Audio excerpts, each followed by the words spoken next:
Cordial saludo. Carlos Alberto Parra, estudiante del Centro Arquidiocesano de Formación Cristiana Evangelii Gaudium, acá en la ciudad de Villavicencio, para abordar un tema relacionado con la liturgia, especialmente con la liturgia cristiana. Y quiero empezar por definir de alguna manera la palabra liturgia, de hacerlo con mi entendimiento, con mis palabras, a fin de poder manifestar desde mi interior el conocimiento que he venido adquiriendo para concebir la liturgia como un conjunto de ceremonias, de ritos, por medio de los cuales la Iglesia expresa y manifiesta su religión para con Dios a través de el servicio que los miembros del cuerpo de la Iglesia, del pueblo santo de Dios, nos proponemos prestar a través de las diferentes organizaciones, momentos en que la liturgia se va expresando poco a poco en nuestras vidas, en nuestro conocimiento de la Iglesia. En ese contexto hermosísimo de que la liturgia es la expresión de la fe eclesial, transmitora de la fe a través de las personas, acciones, gestos, tiempos, lugares en que se realiza y se hace presente la acción salvífica de Cristo y de su Iglesia, guardando una estrecha relación con la espiritualidad, la acción pastoral y el ordenamiento jurídico e institucional de nuestra Iglesia. Un mundo bastante hermoso que me ha llevado a conocer un poco más cómo es la organización de mi Iglesia, de esta Iglesia a la cual fui insertado por el bautismo, en la cual he buscado encontrarme permanentemente con nuestro Señor. Y ese origen etimológico de la palabra liturgia, que sencillamente se reúne en una palabra: acción, servicio, servicio del pueblo. ¿A través de qué? Del uso de la Biblia, de la palabra de Dios, a través de la disposición que el conocimiento nos permite para estar en ese contexto que ha evolucionado y que se ha acomodado a las diversas etapas de la vida de nuestra Iglesia, desde el régimen patriarcal, pasando por el perfeccionamiento hecho por nuestro Señor Jesucristo y luego llegando a la interpretación, al discernimiento que la jerarquía de la Iglesia ha hecho hasta nuestros días recientes, desde ese momento hermosísimo en que el Espíritu Santo se manifiesta a través de los alcances del Concilio Vaticano II, buscando la apertura de la Iglesia y la participación efectiva, activa, afectiva de los feligreses del pueblo de Dios. Sin embargo, no podemos olvidar que ha sido Dios mismo quien revela a los hombres las diversas prácticas litúrgicas sobre las cuales vamos a hablar en esta primera parte de esta presentación. Y quiero referirme de primero a Cristo y la iglesia y los actores de la liturgia, porque la liturgia en sí misma necesita encarnarse, por decirlo de alguna manera, para ser accesible a los hombres, a la iglesia. De alguna manera, quizás utópica, como lo voy a expresar, materia inmaterial que se practica, ejerce, admira, respeta, se siente y para ello requiere actores. Actores palpables, accesibles, dispuestos siempre a la mano de Dios, a esa palabra que el Señor nos regala, y es justamente a través del pueblo de Dios que conformamos todos los bautizados. Y vamos a abordar entonces algo relacionado cómo el Señor se manifiesta en la liturgia. Nuestro Señor Jesucristo, que se hace palpable, que se hace divino, hermoso, para nosotros poderlo entender a través de los diferentes momentos de la liturgia. Y se presenta justamente A través de la palabra, a través de la palabra que nos va llevando justamente por el conocimiento de sus enseñanzas, por el reconocimiento de sus prácticas a través de los milagros, de la lectura del Evangelio, de las cartas apostólicas, de los diferentes momentos en que el Señor se manifiesta a través de su palabra y que es justamente la que nos va concentrando, nos va llevando como ese manual de vida que, que debe corresponder para nosotros los cristianos. ¿Desde cuándo? Desde siempre, desde antaño, quizás desde el momento en que la escritura se hace parte de nuestra historia de salvación, se encarna mucho más, se hace mucho más accesible. Pero no hay que olvidar que ha siempre perseverado la tradición de la iglesia, la que nos han contado a través de los tiempos. Y en este momento de los actores de la liturgia, siendo el Señor a la cabeza, hay que también ver cómo se recuerda, se manifiesta y se encarna el sacrificio del Señor en la misa. Es lo que celebramos, es lo que nos convoca, lo que nos reúne, es lo que nos mantiene a nosotros fortalecidos en la fe. Obviamente, con la ayuda, por decirlo de esa manera, entre comillas lo expreso, de la palabra proclamada eclesialmente, de esa palabra que nos permite sentir a Cristo mismo que sigue anunciando el Evangelio y un pueblo que responde a través de sus gestos, de la expresión corporal, del canto, de la oración. Es eso lo que nos lleva a sentir que en la liturgia nos reencontramos permanentemente con nuestro Señor Jesucristo. Y que esa respuesta que la asamblea reunida le da en su santo nombre. Vea lo importante de esto. La palabra que se proclama, la homilía que se expresa como parte de la acción litúrgica y que debemos nosotros estimar como modo de esa presencia real, efectiva, actual, vigente de nuestro Señor en la liturgia. Hay que entender esta parte. Hay que llenársenos hasta los huesos, hasta los tuétanos, como decimos popularmente, para poder entender cómo en ese acto litúrgico de la palabra el Señor se nos manifiesta. Y está asociado a la liturgia, a la iglesia que se asocia a la liturgia. Claro, la iglesia somos todos nosotros, pero nosotros participando activamente, sintiendo en lo más profundo de nuestro interior, de nuestro intelecto, de nuestro corazón, esa presencia hermosísima del Señor que se reúne en la asamblea que lo ha llamado, que lo ha pedido, cumpliendo esa hermosísima promesa de que cuando dos o más se reúnen en su nombre, Él está presente. Y eso ocurre justamente en la liturgia. Por eso somos sujeto asociado de la liturgia, un sujeto que se debe hacer activo. Y una asamblea celebrante, una asamblea que no se debe apartar justamente de ese momento hermosísimo que se va viviendo. Una iglesia que no puede ser abstracta, una iglesia que no puede ser indiferente ni puede apartarse de esa presencia del Señor, sino que se hace un misterio de gracia, que se hace realidad, que se hace visiblemente y legítimo en las reuniones locales de los fieles presididas por los pastores, por nuestros presbíteros, por nuestros sacerdotes. Esas asambleas llamadas iglesias que en el Nuevo Testamento que se han constituido así y que así las seguimos recordando. Y unas características que debe tener esta asamblea celebrante.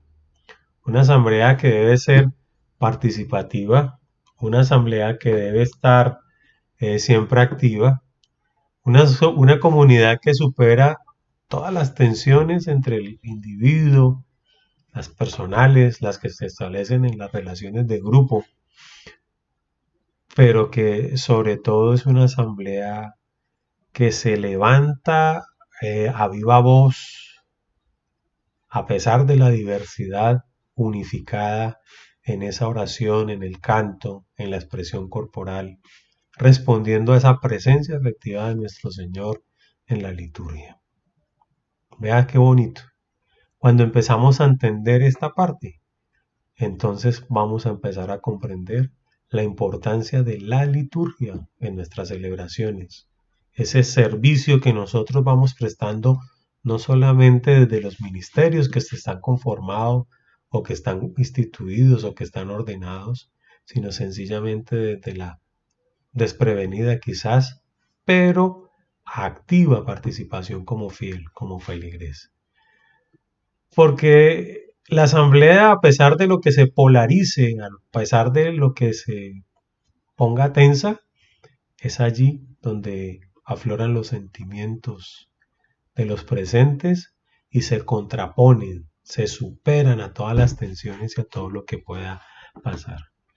Una participación de los fieles en la liturgia que además debe ser consciente, activa, plena. No podemos ser convidados de piedra. La liturgia nos invita justamente a superar esas posturas de indiferencia, de desprevenidos asistentes a un acto religioso. No asistimos desprevenidamente a un acto religioso.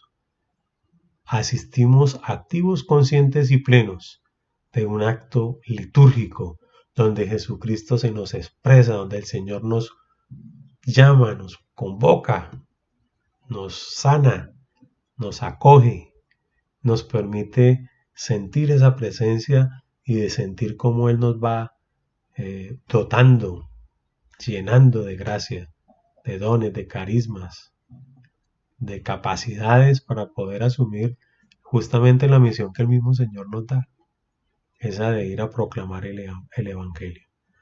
No somos extraños, ni mudos, ni simples espectadores. Y justamente la liturgia se ocupa y nos invita a vivir de manera activa.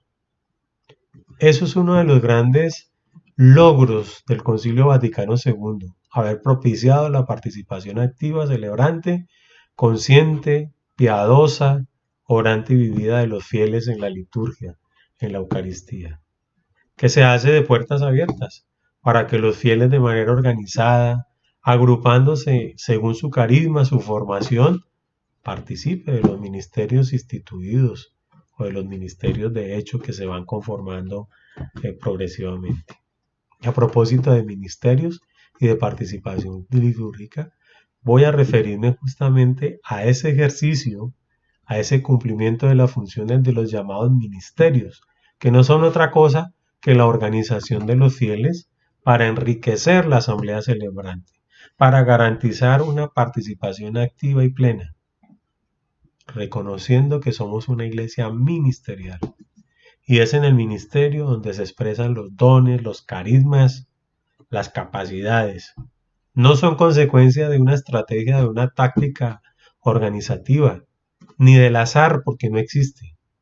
Son un factor esencial de una eclesiología de comunión, de participación, en la que todos los miembros nos disponemos, según nuestras capacidades, dones y carismas, a contribuir a nuestro modo, a nuestro alcance, a la edificación del cuerpo de Cristo, cuya cabeza es Él, porque estamos insertados en Él a partir del bautismo. Y allí vea lo bonito. Venimos a reconocer que incluso desde la liturgia de nuestra iglesia, desde la liturgia cristiana, se hace el reconocimiento de los ministerios ordenados en el episcopado, en los obispos, que presiden la liturgia como un sacerdote y principal dispensador de los sacramentos, cabeza visible de las iglesias particulares, como decimos, y que de allí tiene a su mano y a su alcance a unos grandes colaboradores, como son los presbíteros, que colaboran no solamente con el obispo en la Eucaristía, sino que son reconociendo en el obispo ser el ministro de Cristo, de la palabra y del sacrificio, sino que también se disponen a la construcción de la iglesia desde su vocación sacerdotal, consagrados al servicio. Por eso la liturgia, recordemos que la palabra liturgia trae en su definición servicio. Y bueno, los señores diáconos, que colaboran también con el obispo en dependencia de él y del presbítero, realizando funciones litúrgicas, en algunos casos presidiendo la asamblea, asumiendo el compromiso desde su vocación, desde su vocación. Y muchos pensaremos entonces que la liturgia es solamente responsabilidad de los ministerios ordenados, y no es así, porque la misma liturgia, la misma organización, la misma necesidad del servicio nos ha llevado a organizarnos a través de los ministerios instituidos, como ocurre con el lector proclamador, como ocurre con el acólito. Un lector proclamador que a excepción de la proclamación del Evangelio, debe estar en la capacidad de su amor, entrega y sacrificio para proclamar la palabra representada en las lecturas, en los salmos, en la oración de fieles quizás también, si es parte de la organización que se ha pactado, que se ha planeado. Y el acólito, como ayudante del sacerdote, como ese auxiliar inmediato en el altar, que está a la mano justamente del presbítero en la celebración litúrgica, en la celebración eucarística. Y debe referirme a los ministerios no instituidos de carácter oficial, especialmente uno, que es el de ministros extraordinarios de la Eucaristía, fieles, no solamente activos y participativos, sino fieles que están pendientes del servicio a la iglesia, especialmente en favor de los enfermos, de aquellos hermanos que de alguna manera están impedidos y que no pueden asistir a la celebración litúrgica eucarística, a la comunión, a recibir el cuerpo y la sangre de Cristo como culmen principal de nuestra vida cristiana. Y a unos ministerios de hecho o reconocidos, como ocurre con los animadores del canto, con los animadores de la oración, que también se han de formar litúrgicamente. Es sabido de la liturgia del coro, del servicio del canto, y otros ministerios que quizás han de llevarnos a prestar un mejor y excelente servicio en nuestra liturgia, como es el caso de los acomodadores, de aquellos que a las puertas del templo se encargan de darle la bienvenida a los feligreses, de orientarlos, de entregar las hojas dominicales, las hojas de lecturas, de dar información básica que se requiera justamente en ese momento. O ese ministerio de ambiente que se ocupa de las flores frescas en el altar, del aseo, de la acomodación de las sillas, de tanta labor que hay justamente en nuestra iglesia, en nuestros templos. O un ministerio como el de alcance de obras misioneras, que en muchas regiones le llamamos pastorales, de salud, de familia, de jóvenes. Es decir, una organización para el servicio, por eso se constituye en liturgia, y nace entonces el equipo litúrgico, el equipo que es el conjunto de servidores bajo el rectorado del párroco. Hay que tener claridad sobre esto. Con el sacerdote, todo; sin el sacerdote, nada, para expresarlo de alguna manera categórica. Es el párroco, el rector, por así decirlo, del equipo litúrgico. Es en comunión con el párroco que los equipos, que los ministerios han de estar trabajando, prestando el servicio litúrgico. Y se ha de ocupar de garantizar la buena marcha de las celebraciones desde el punto de vista de la participación de los fieles, de toda la pastoral de la liturgia y de los sacramentos, ocupando claramente su espacio, sin interferir en la función del párroco, del diácono, del presbítero, mucho menos del obispo. Y se ocupará entonces de las comunidades cristianas, de desarrollar una vida litúrgica plena, auténtica, por la que se ha de prestar atención preferente en acciones básicas tales como la preparación de las celebraciones, la realización de las celebraciones, la educación litúrgica a la comunidad, las catequesis litúrgicas y obviamente de la formación litúrgica del equipo. Porque tenemos que ser unos fieles formados, obedientes, humildes, perceptivos, sensibles a las enseñanzas de nuestra iglesia, del magisterio de nuestra iglesia, de la tradición de nuestra iglesia, de la palabra de Dios. Es así como nos hacemos auténticos cristianos y vean qué bonito, la liturgia nos lleva justamente a forjarnos como verdaderos cristianos. Es de vital importancia la palabra de Dios en la liturgia. No existe la más mínima duda de considerarla como el tesoro bíblico, manantial de vida de todo orden personal y comunitario. Definitivamente sin palabra nosotros no podemos vivir.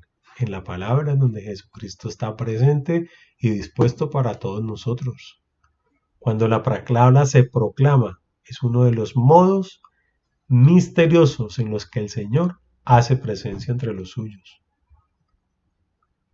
Es increíble la sensación que se siente cuando somos perceptivos a la palabra del Señor. Cuando disponemos nuestros sentidos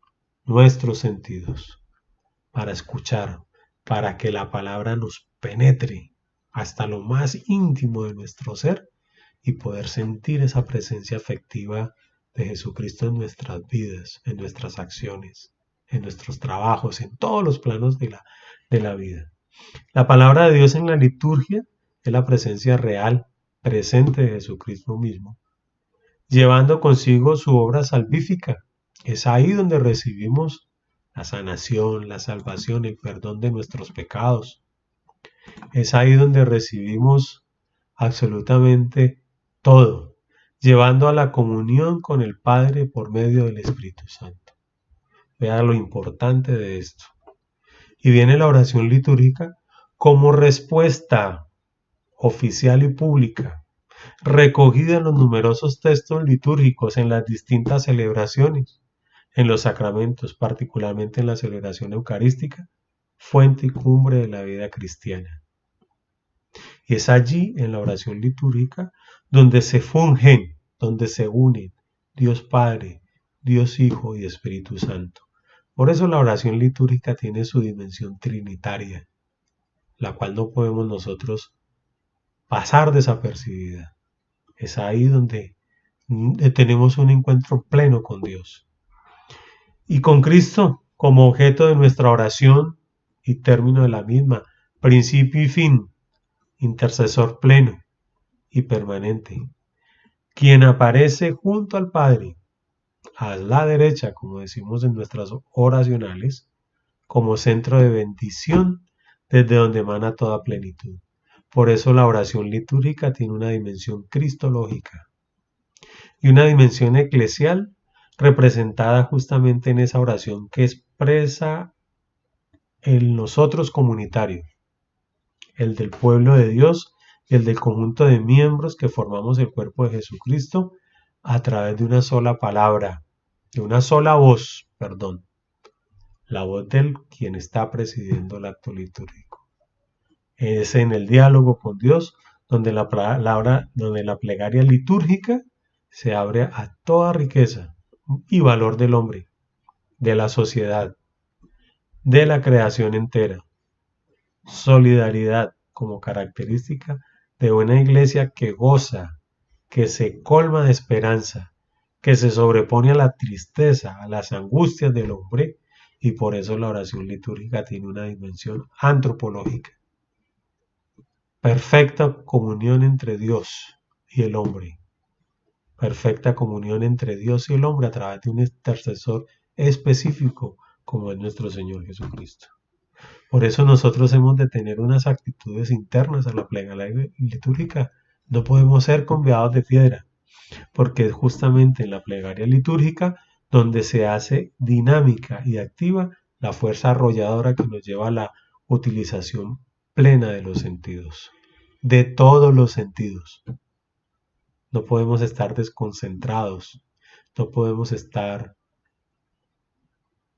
bueno, de corazón presente y de alma ausente, como decimos popularmente, sino que desde lo más profundo de nuestro interior debe darse esa comunicación con Dios Padre, Dios Hijo y Espíritu Santo y la Asamblea Santa, que es el pueblo de Dios. Una comunicación de diversas maneras y formas, que escucha y responde. No solamente escucha, no solamente pide, también responde. Nuestro compromiso con la palabra del Señor, que alaba y da acción de gracias a todas las bendiciones, gracia, misericordia del Señor que se expresa en la palabra, en la oración, en el acto litúrgico, que invoca y suplica, intercede, que se arrepiente y ofrece una ofrenda sacrificial, porque es parte de nuestra vida cristiana. Y sobre todo, que nos lleva no solamente a estar silentes, cuando se debe estar silente, sino a expresar con nuestra voz cuando debemos expresar con nuestra voz y a expresarnos corporalmente cuando debemos estar expresándonos corporalmente.